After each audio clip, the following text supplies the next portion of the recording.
This is the Lone Creator YouTube. We hope this video helps. You start by opening Roblox Studio and signing in. This gives you the permissions needed to edit.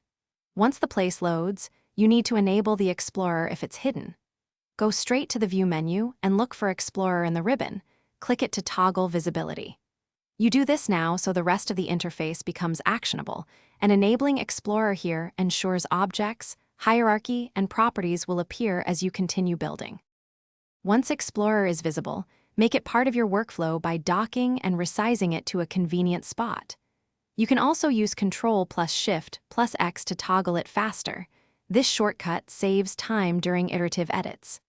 If Explorer doesn't respond, check that Studio isn't in full screen mode or that no floating window is blocking the panel. Make sure you place Explorer next to the Properties panel so you can see Object D. To finalize, position Explorer and test selecting parts to confirm hierarchy updates. If Explorer is missing, use View right arrow Reset View to restore the default layout.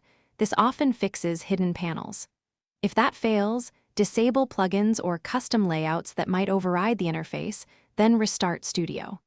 As a last resort, reinstall Roblox Studio. One key troubleshooting tip: reset the layout first.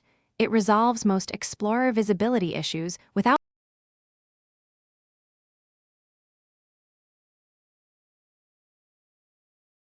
Thanks for watching.